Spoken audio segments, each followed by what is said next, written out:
Une jeune dame vend des marchandises sur le trottoir lorsqu'un jeune homme arrive soudainement et frappe sa marchandise avec sa tête. La vendeuse commence à crier et tente de s'enfuir. L'homme piétine ses marchandises et lui arrache l'argent de sa poche. La vendeuse pleure et crie, se lamente puis s'accroupit pour ramasser les restes de ses marchandises éparpillées par terre.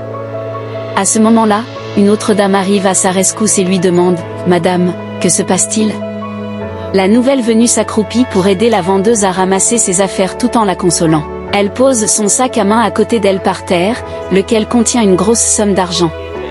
La vendeuse remarque l'argent et le prend discrètement. À la fin du ramassage, la dame prend son sac et constate que l'argent a disparu. Elle commence à se lamenter et à poser des questions. « Mais j'avais de l'argent dans mon sac jusqu'ici, comment se fait-il que je ne le retrouve pas ?»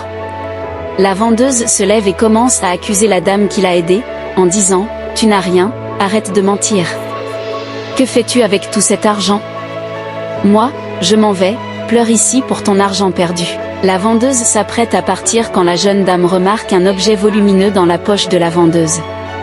Elle lui demande « Que as-tu dans ta poche ?»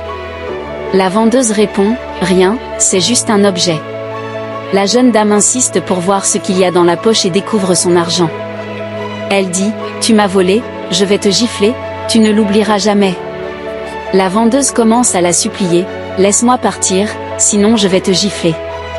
Je t'ai juste aidé, et c'est comme ça que tu me remercies. » En voulant s'en aller, la vendeuse s'accroupit à nouveau, se lamente et demande pardon, expliquant qu'elle a juste besoin d'argent. La jeune dame, vraiment déçue, la quitte. La vendeuse pleure, seule, de toutes ses larmes. Ceux qui veulent vraiment aider ne rendent jamais le mal par le mal. À force de faire le mal, on risque de tout perdre à la fin. Partagez et de vous abonner pour ne pas rater la suite.